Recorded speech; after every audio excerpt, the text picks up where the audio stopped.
नमस्कार, times of Swaraj में आप सबों का स्वागत है। मैं हूं संतोष सिंह और आज हम टाइम्स ऑफ स्वराज में बात कर रहे हैं, क्या नीतीश वाकई में बीमार है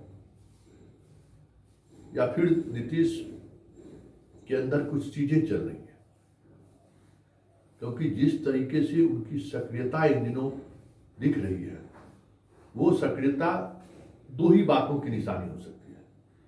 या तो नीतीश मानसिक तौर पे बीमार है या फिर नीतीश मानसिक तौर पर परेशान है।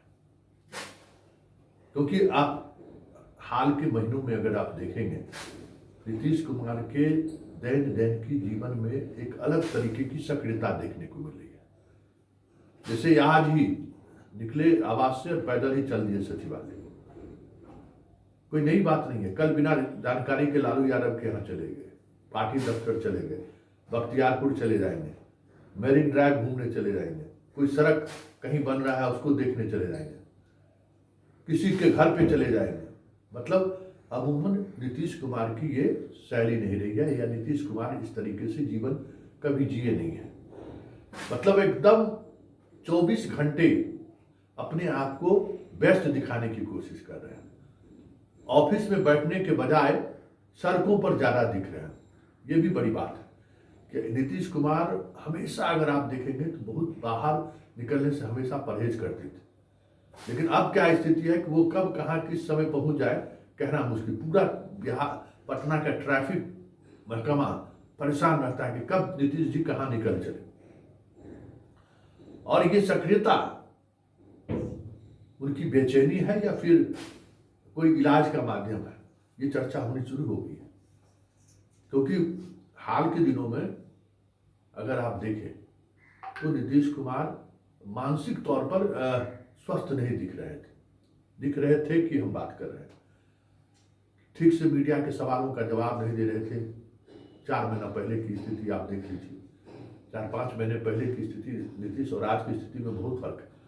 उस समय में नीतीश चुप रहते थे, इस समय नीतीश एकदम हाइपर है। ये भी एक बीमारी का लक्षण लोग कहते हैं। लेकिन बीमारी हो या कुछ भी हो, नीतीश की ये सक्रियता सवाल के घेरे में जरूर है।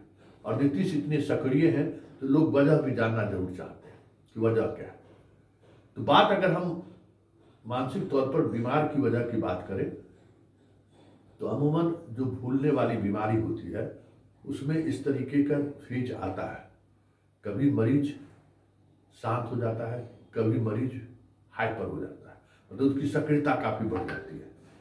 और कभी मरीज चुप रहना शुरू कर देता है।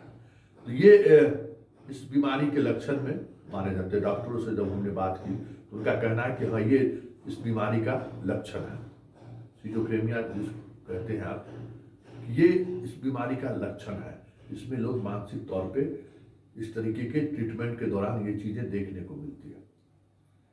लेकिन इस दौरान नीतीश कुमार ने जो भी राजनीतिक फैसले लिए हैं, उस फैसले में इस बीमारी का कहीं असर होता नहीं दिख रहा है। ये महत्वपूर्ण बात है। ये सिजोफ्रेनिया के शिकार है और कुछ ऐसा राजनीतिक निर्णय उन्होंने ले लिया हो, ऐसा देखने को नहीं मिल रहा है। तो ऐसे में ये सवाल उठना लाजमी है कि वाकई में नीतीश की बेचैनी, परेशानी, सक्रियता मानसिक रूप से बीमार की वजह है या फिर राजनीतिक जिस माहौल में वो गुजर रहे हैं उस वजह से ये तनाव में दिख रहा है। तो क्योंकि अगर प्रशासनिक और राजनीतिक निर्णय पर अगर आप विचार करेंगे तो आपको लगेगा कि नीतीश कुमार पूरी तौर पर 110% फिट है। जैसे हम आपसे बात करते हैं, पूरे बिहार में जनसंवाद कार्यक्रम का आयोजन करना, हर डीएम एसपी से लेके वीडियो सीओ थानेदार तक की जिम्मेवारी दी गई है कि सरकार के कामकाज का जो उन्होंने 2005 से लेकर अभी तक किया है उसको कैसे जनता तक पहुंचाया जाए। जनसंवाद का काम चल रहा है। डीएम जा रहे हैं, जनता से पूछ रहे हैं क्या समस्याएं थी, क्या है, क्या सुधार की जरूरत है। ये जो जनसंवाद कार्यक्रम है, वो संवाद कार्यक्रम भले ही सरकार के द्वारा आयोजित की जा रही है, लेकिन चीजें कहीं न कहीं राजनीतिक रूप से उसका लाभ नीतीश को मिलता हुआ दिख रहा है। इसी तरीके से भीम संवाद इधर कि भाई आरक्षण खत्म होने जा रहा है, आरक्षण खत्म करने जा रही है सरकार, ये संवाद लोगों तक पहुंचाना। इसके लिए हर दलित बस्ती में लेके लोग घूम रहे हैं। पार्टी का पूरा वर्कर, मंत्री, जो दलित मंत्री हैं उनको उन्होंने लगा रखा। ये कैसे कह सकते हैं कि मानसिक रूप से बीमार आदमी कोई इस तरीके का फैसला ले सकता है? उसके बाद जातीय सर्वेक्षण को लेकर जो बातें सामने आई है उस पर भी अगर गौर करिए तो जिस तरीके से उस सर्वेक्षण के बाद सवर्ण को ये रिझाने की कोशिश कर रहे हैं, सवर्ण को साथ लाने की कोशिश कर रहे हैं, ये कोई मानसिक तौर पे कमजोर व्यक्ति का ये राजनीतिक फैसला हो ही नहीं सकता। न्यायिक सेवा में ईडब्ल्यूएस को क्या कहते हैं, रिजर्वेशन का लाभ देना, उसी तरीके से आप ट्रांसफर पोस्टिंग में जो सवर्ण हैं उनको तवज्जो देना, इसी तरीके से आप हाल के दिनों में जो उन्होंने निर्णय लिया है, कई निर्णय लिए हैं उन्होंने प्रशासनिक तौर पर, रिजर्वेशन की वजह से जो पूरा प्रशासनिक महकमे में जो प्रमोशन रुका हुआ था वर्षों से 2016 से, उसको त्वरित तरीके से उसको संपादित किया गया है ताकि सक्रियता बने रहे, अफसरों के बीच नीतीश का की उपस्थिति। ये भी कोई फैसला मानसिक तौर पर कमजोर व्यक्ति नहीं ले सकता है। आनंद मोहन के यहाँ जाना, ये बहुत ही कह सकते हैं कि गुड पॉलिटिक्स का हिस्सा है, जो नीतीश का कामकाज का तरीका रहा है, उस राजनीति को कहीं न कहीं दिखा रहा है आनंद मोहन के यहाँ जाना। ठाकुर के कुआं को लेकर ललन सिंह के बयान के बाद संजय झा का ठीक उसका उलट बयान दिलवाना कि मनोज झा के बयान से हम इत्तेफाक नहीं रखते हैं।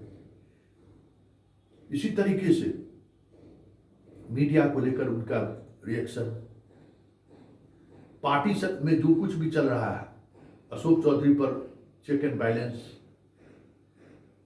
ललन सिंह पर भी चेक एंड बैलेंस, ये सारी चीजें ऐसी है जो मानसिक तौर पर बीमार व्यक्ति सोच ही नहीं सकता है, और वो भी इस बीमारी से शिकार मरीज सोच ही नहीं सकता है, क्योंकि उनके राजनीतिक और प्रशासनिक निर्णय में दूर दूर तक उस बीमारी का असर नहीं दिख रहा है। और ये तय मानिए कि ये दो निर्णय कोई ब्यूरोक्रेट नहीं ले सकता है, दीपक कुमार और साथ में रहने वाले मनीष कुमार हो, ये नहीं ले सकते हैं, क्योंकि ये निर्णय नीतीश ही ले सकते हैं, क्योंकि इस निर्णय में नीतीश का छाप दिख रहा है। सिद्धार्थ ये निर्णय नहीं ले सकते हैं। मतलब राजनीतिक और प्रशासनिक फैसले में नीतीश कुमार आज भी उसी तरीके से स्वस्थ हैं जिस तरीके से 2005 के पहले 2005 में थे। कोई भी ऐसा निर्णय उन्होंने नहीं लिया है जिससे कुछ उनकी असहजता दिखती हो। लालू यादव से मिलना जब हो रहा है वो जाके मिल जा रहे हैं, 10 मिनट 15 मिनट में क्या मिलना होगा, लेकिन एक मैसेज तो वो दे रहे हैं कि नीतीश उस बाउंड्री को तोड़ दिया है, जिस बाउंड्री को 2005 से लेकर 2020 तक लोग महसूस करते थे, सहज सुलभ। हम लालू जी के यहाँ ही पहुंच जा रहे हैं, उन्हें वहीं चाय पिए 15 मिनट में क्या बातचीत होना। अब कयास लगाते चलिए क्यों गए थे लालू जी से मिलने के लिए। हम लोग जैसे मीडिया वाले अब परेशान हैं कि विश्व सूत्री वाला फाइनल हुआ कि नहीं हुआ, क्या हुआ, ट्रांसफर पोस्टिंग पर भी कुछ बहस चल रही है क्या।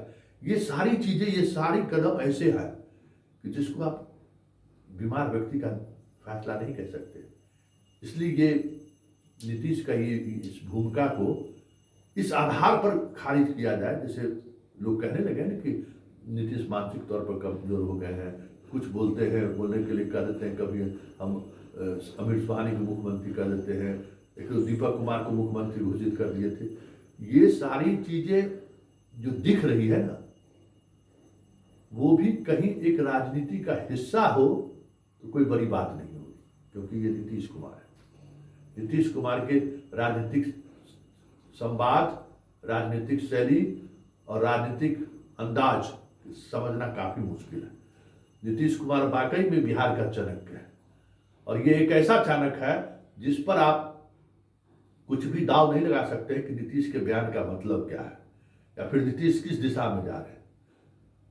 तो ये कहना कि नीतीश कुमार बीमार हैं, जो आमतौर पर चर्चा में लाने की कोशिश हो रही है, वो चर्चा में भले ही साइंटिफिक तरीके से, मतलब मेडिकली लोग इस बात को स्वीकार भी कर लें कि नीतीश कुमार कुछ से कुछ बोल जाते हैं, हमेशा सीना पर हाथ फेरते रहते हैं, ये सब लक्षण है स्किज़ोफ्रेनिया का।